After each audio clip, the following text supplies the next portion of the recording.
नमस्कार, next eyes Hindi के HOD अंक में आपका स्वागत है। आइए चर्चा करते हैं आज की पहली न्यूज के ऊपर। इस न्यूज को PIB ने कवर किया था और ये IR सेक्शन की न्यूज है जो GS पेपर 2 के अंतर्गत शामिल होगी। न्यूज ये है कि राष्ट्रपति ने स्लोवाकिया इंडिया बिजनेस फोरम को एड्रेस यानी संबोधित किया। कॉन्स्टेंटाइन द फिलोसफर यूनिवर्सिटी में राष्ट्रपति को मानद डॉक्टरेट की उपाधि भी प्रदान की गई। इस दौरान राष्ट्रपति ने स्लोवाक कंपनियों को मेक इन इंडिया पहल में शामिल होने के लिए इन्वाइट यानी आमंत्रित किया। स्लोवाकिया की अपनी यात्रा के दूसरे दिन यानी 10 अप्रैल 2025 के दिन भारत की राष्ट्रपति श्री द्रौपदी मुर्मू ने ब्रातिस्लावा जो स्लोवाकिया की राजधानी है वहां इंडिया बिजनेस फोरम को संबोधित किया। सभा को संबोधित करते हुए राष्ट्रपति ने कहा कि भारत और स्लोवाकिया के बीच ऐतिहासिक रूप से घनिष्ठ और मैत्रीपूर्ण संबंध रहे हैं। पिछले कई वर्षों में दोनों देशों ने विभिन्न क्षेत्रों में सहयोग किया है। अब हमारे लिए व्यापार में विविधता लाने की संभावनाओं पर विचार करने का समय आ गया है। राष्ट्रपति ने कहा कि भारत एक बड़े बदलाव से गुजर रहा है और टेक्नोलॉजी, इनोवेशन यानी नवाचार और सतत विकास में वैश्विक लीडर के रूप में भी उभर रहा है। हमने रिन्यूएबल एनर्जी यानी अक्षय ऊर्जा, डिजिटल टेक्नोलॉजी, इंफॉर्मेशन टेक्नोलॉजी और दूर संचार, वाहन और वाहनों के कलपुर्जों, फार्मा और बायोटेक्नोलॉजी, स्पेस, फिनटेक में महत्वपूर्ण सफलता देखी है। उन्होंने कहा कि आने वाले वर्षों में भारत के $5 ट्रिलियन की इकोनॉमी यानी अर्थव्यवस्था बनने की उम्मीद है और हम स्लोवाकिया जैसे अपने मित्रों के साथ साझेदारी में ऐसा करने की उम्मीद भी करते हैं। अब देखिए, यूपीएससी जब भी कोई देश चर्चा में रहता है तो मैप बेस्ड क्वेश्चन पूछता रहा है। आप PYQ को देखेंगे, कई क्वेश्चन पूछता रहा है। अब आइए चर्चा कर लेते हैं स्लोवाकिया की सीमा किन देशों से लगती है। अगर बात करें स्लोवाकिया की, पश्चिम में तो ऑस्ट्रिया से सीमा साझा होती है और उत्तर पश्चिम में चेक गणराज्य से लगती है, उत्तर में पोलैंड से लगती है और फिर पूर्व में यूक्रेन से लगती है जो चर्चा में बना हुआ है पिछले 2 से 3 वर्षों में जो युद्ध चल रहा है यूक्रेन और रशिया के बीच में। और स्लोवाकिया की राजधानी है ब्रातिस्लावा, इसको भी नजर में रखिएगा। और जो डेन्यूब नदी बहती है यूरोप की 10 देशों से, उनमें से एक देश स्लोवाकिया भी है। आप ध्यान दीजिएगा, ये देख सकते हैं आप डेन्यूब की लोकेशन को। अब आइए चर्चा कर लेते हैं और क्या भारत और स्लोवाकिया के बीच एग्रीमेंट हुआ है।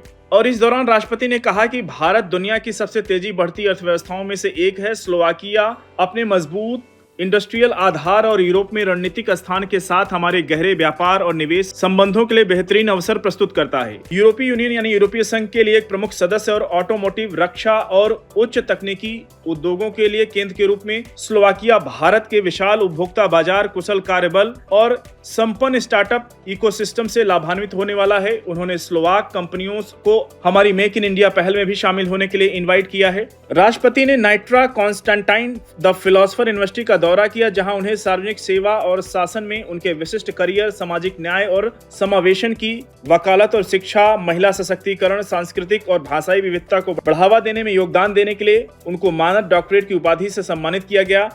अपने स्वीकृति भाषण में राष्ट्रपति ने कहा कि यह एक ऐसा सम्मान है जो उस देश और सभ्यता को दिया जा रहा है जो अनादिकाल से शांति और शिक्षा का प्रतीक रहा है। दार्शनिक संत कॉन्स्टेंटाइन सिरिल के नाम पर बनी संस्था से यह डिग्री प्राप्त करना विशेष रूप से सार्थक है।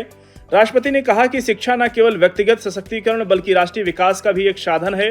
इसे स्वीकार करते हुए भारत ने शिक्षा को अपनी राष्ट्रीय विकास की रणनीति के केंद्र में रखा हुआ है। 25 वर्षों से कम आयु की आबादी यानी पॉपुलेशन के साथ भारत कल की ज्ञान जुड़ी अर्थव्यवस्था यानी नॉलेज इकोनॉमी को आगे बढ़ाने के लिए अपने युवाओं में निवेश कर रहा है।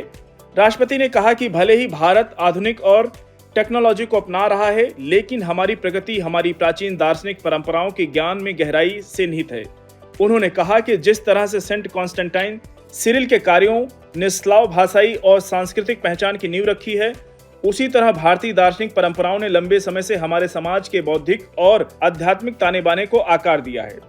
भारतीय शास्त्रीय दर्शन वास्तविकता की समृद्धि और विविध खोज प्रदान करता है, आत्मनिरीक्षण और नैतिक आचरण पर बल देता है।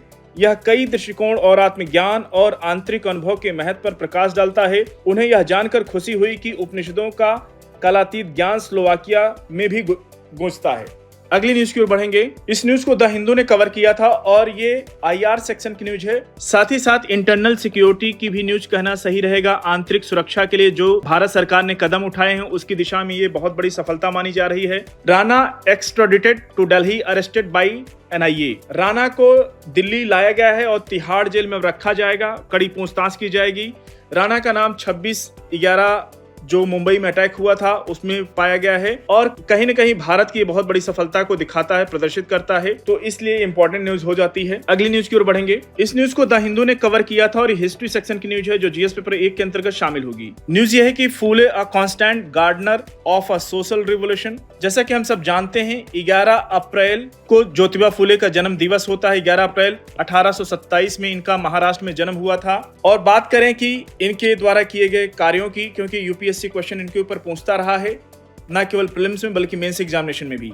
ज्योतिबा फूले 1827 से 1890 के बीच एक समाज सुधारक थे जिन्होंने जाति उत्पीड़न का विरोध किया, भारत के पहले गर्ल्स स्कूल यानी बालिका विद्यालय की सह स्थापना की और सत्यशोधक समाज की भी स्थापना की। इसी से जुड़ा हुआ यूपीएससी ने 2016 में क्वेश्चन पूछा था, उसकी चर्चा आगे करेंगे। उन्होंने महिलाओं की शिक्षा की वकालत की, जाति व्यवस्था की आलोचना की और सामाजिक समानता के लिए कार्य किया, जिससे कि आधुनिक प्रगतिशील आंदोलनों को भी प्रेरणा मिली। और 1873 में ज्योतिबा फूले ने सत्यशोधक समाज की स्थापना की। अब आइए चर्चा करते हैं जो यूपीएससी ने क्वेश्चन पूछा था 2016 में।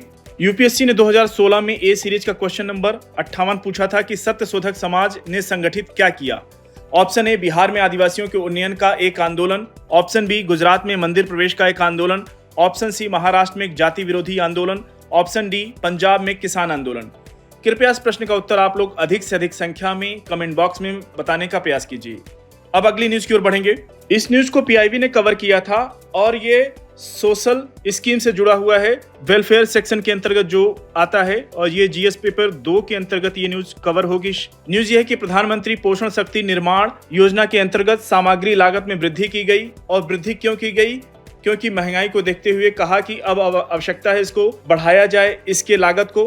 प्रधानमंत्री पोषण योजना एक केंद्र प्रायोजित योजना है, यानी सेंट्रल स्पॉन्सर्ड स्कीम है, जिसके अंतर्गत 10.36 लाख सरकारी और सरकारी सहायता प्राप्त विद्यालयों में बाल वाटिका और कक्षा 1 से 8 तक अध्ययनरत 11.2 करोड़ विद्यार्थियों को सभी विद्यालयी दिनों में एक बार गर्म पका हुआ भोजन दिया जाता है, जिसका पहले नाम मिड डे मील हुआ करता था, लेकिन बाद में इसका नाम बदल दिया गया, प्रधानमंत्री पोषण शक्ति निर्माण कर दिया गया। और इस योजना का उद्देश्य पोषण सहायता प्रदान करना, विद्यालय में विद्यार्थियों की संख्या को बढ़ाना भी है और इसकी वजह से संख्या बढ़ी भी है। प्रधानमंत्री पोषण योजना के अंतर्गत भोजन बनाने के लिए आवश्यक निम्नलिखित सामग्रियों की खरीद के लिए सामग्री लागत प्रदान की जाती है। तो अगर बात करें कि बाल वाटिका और प्राथमिक यानी जो नर्सरी सेक्शन के होते हैं या प्राइमरी के होते हैं, जिनको नर्सरी से लेकर क्लास 5 तक माना जाता है, उनको प्राइमरी में जोड़ा जाता है। वहीं अगर बात करें उच्च प्राथमिक में तो क्लास 6 से लेकर क्लास 8 के स्टूडेंट के लिए है ये। बात करें दालों की तो इनको दाल 20 ग्राम प्रोवाइड किया जाता है, जो बाल वाटिका और प्राथमिक एजुकेशन प्राथमिक शिक्षा के अंतर्गत आते हैं। वहीं अगर बात करें उच्च प्राथमिक तो बात करें तो 30 ग्राम, सब्जियों की बात करें तो 50 ग्राम बाल वाटिका और प्राथमिक, और वहीं बात करें उच्च प्राथमिक के लिए 75 ग्राम, और तेल ऑयल की बात करें तो बाल वाटिका के लिए 5 ग्राम और उच्च प्राथमिक विद्यार्थियों के लिए 7.5 ग्राम।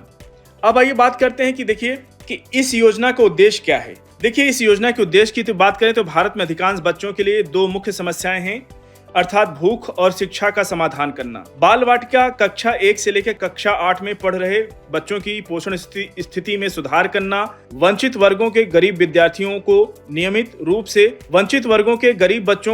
रूप से स्कूल जाने के लिए प्रोत्साहित करना, उन्हें कक्षा की गतिविधियों पर ध्यान केंद्रित करने में सहायता करना, सूखा प्रभावित क्षेत्रों में प्राथमिक चरण और बच्चों को ग्रीष्मकालीन अवकाश के दौरान और आपदा कोई डिजास्टर आ जाता है तो उसके समय पोषण सपोर्ट प्रदान करना है, इसका उद्देश्य है। याद रखिएगा, उद्देश्य भी यूपीएससी मेंस एग्जामिनेशन में पूछता रहा है और प्रीलिम्स एग्जामिनेशन में भी पूछ लेता है, तो आपको पता होना चाहिए। इसको द हिंदू ने भी कवर किया था, सेंटर टू पे मोर पीएम पोषण स्कीम इन स्कूल। बच्चों की इमेज को देख सकते हैं आप। अब बात करते हैं कि देखिए ये जो है श्रम मंत्रालय का लेबर ब्यूरो यानी श्रम ब्यूरो पीएम पोषण के लिए सीपीआई इंडेक्स के रूप में उपभोक्ता मूल्य सूचकांक, ग्रामीण मजदूर जो CPI-RL होता है उसमें उसके आधार पर पीएम पोषण के अंतर्गत वस्तुओं के लिए मुद्रास्फीति के आंकड़े प्रदान करता है और उसके अनुसार पीएम पोषण के लिए CPI इंडेक्स तैयार किया गया है। और CPI रूरल श्रम ब्यूरो चंडीगढ़ द्वारा देश के 20 राज्यों में फैले 600 गांवों के नमूने से निरंतर मासिक मूल्य एकत्र करने के आधार पर जारी किया जाता है। याद रखिएगा, यूपीएससी इससे भी क्वेश्चन पूछता है। और श्रम ब्यूरो द्वारा उपलब्ध कराए गए मुद्रास्फीति सूचकांक के आधार पर भारत सरकार के शिक्षा मंत्रालय ने सामग्री लागत में 9.5% की वृद्धि की है। ये ध्यान रखिएगा। हो सकता है स्टेटमेंट फॉर्म में यूपीएससी क्वेश्चन पूछ ले कितने प्रतिशत की वृद्धि की गई सामग्री लागत में, तो ध्यान रखिएगा 9.5% की वृद्धि। और ये नई दरें 1 मई 2025 से सभी राज्यों और केंद्र शासित प्रदेशों में लागू होंगी। और इस वृद्धि के कारण केंद्र सरकार वित्त वर्ष 2025-26 में लगभग 954 करोड़ रुपए की अतिरिक्त लागतें वहन करेगी। प्रति विद्यार्थी प्रतिदिन सामग्री लागत की बात करें तो इस प्रकार है। अगर कक्षाओं की बात करें तो बाल वाटिका मौजूदा लागत सामग्री 6.19 है, और जो 1 मई 2025 से सामग्री लागत में वृद्धि की गई है वो 6.78। अगर बात करें रुपए में वृद्धि हुई तो 0.59 की हुई है, और प्राथमिक में वृद्धि 0.59 की हुई है, और उच्च प्राथमिक में 0.88 की हुई है। और ये सामग्री लागत दरें न्यूनतम अनिवार्य दरें हैं, और तथापि केंद्र राज्य शासित प्रदेश अपने निर्धारित हिस्से से अधिक योगदान करने के लिए स्वतंत्र हैं। अगर राज्य चाहें या यूटी चाहें तो इससे ज्यादा भी वो कंट्रीब्यूट कर सकते हैं। स्वैच्छिक है ये। कुछ राज्य या केंद्र शासित प्रदेश प्रधानमंत्री पोषण योजना के अंतर्गत अधिक पोषण युक्त भोजन उपलब्ध कराने के लिए अपने स्वयं के संसाधनों से न्यूनतम अनिवार्य हिस्से से अधिक का योगदान कर रहे हैं। अगर बात करें सामग्री लागत के अलावा भारत सरकार भारतीय खाद्य निगम के माध्यम से लगभग 26 लाख मीट्रिक टन खाद्यान्न भी उपलब्ध कराती है, और भारत सरकार खाद्यान्न की 100% कॉस्ट यानी लागत वहन करती है, जिससे प्रतिवर्ष लगभग 9,000 करोड़ रुपए का अनुदान और एफसीआई यानी food corporation of India depot से विद्यालयों तक खाद्यान्न की 100% परिवहन लागत भी शामिल है। और इस योजना के अंतर्गत खाद्यान्न लागत सहित सभी घटकों को जोड़ने के बाद प्रति भोजन लागत बाल वाटिका और प्राथमिक कक्षाओं के लिए लगभग 12.13 रुपए और उच्च प्राथमिक कक्षाओं के लिए लगभग 17.762 रुपए यानी 18 रुपए आती है। अगली न्यूज की ओर बढ़ेंगे, और इस न्यूज को भी पीआईबी ने कवर किया था, और ये हेल्थ सेक्शन की न्यूज है जो जीएस पेपर 2 के अंतर्गत शामिल होगी। न्यूज ये है कि राष्ट्रीय राजधानी क्षेत्र दिल्ली के लाभार्थियों को ABPMJAY यानी आयुष्मान भारत प्रधानमंत्री जन आरोग्य योजना के अंतर्गत आयुष्मान कार्ड का वितरण किया है। और दिल्ली सरकार, जैसा कि हम सब जानते हैं, पिछली सरकार आम आदमी पार्टी की थी, तो वो इस योजना को लागू नहीं कर रही थी, इसलिए केंद्र और दिल्ली जैसे यूटी के बीच में काफी खींचातान देखने को मिल रही थी। अभी दोनों जगह सेम पार्टी की सरकार है, तो ये योजना फिर से लागू हो गई, इसलिए चर्चा में है, न्यूज में है। यह गर्व का पल है कि दिल्ली में 36 लाख लोगों को AB प्रधानमंत्री जन आरोग्य योजना का लाभ मिलेगा, ऐसा स्वास्थ्य मंत्री जेपी नड्डा ने कहा। और इस योजना के अंतर्गत 8.19 करोड़ लोग पहले ही इलाज का लाभ उठा चुके हैं, और सरकार ने इसके लिए कुल 1.26 लाख करोड़ रुपए खर्च किए हैं। और दिल्ली के लिए योजना अवधि के दौरान प्रधानमंत्री आयुष्मान भारत जन आरोग्य स्वास्थ्य योजना के अंतर्गत 1139 शहरी AM की स्थापना और 11 एकीकृत सार्वजनिक स्वास्थ्य प्रयोगशालाओं में 9 क्रिटिकल केयर ब्लॉकों को मजबूत करने के लिए 1749 करोड़ रुपए की राशि भी स्वीकृत की गई है। और दिल्ली की मुख्यमंत्री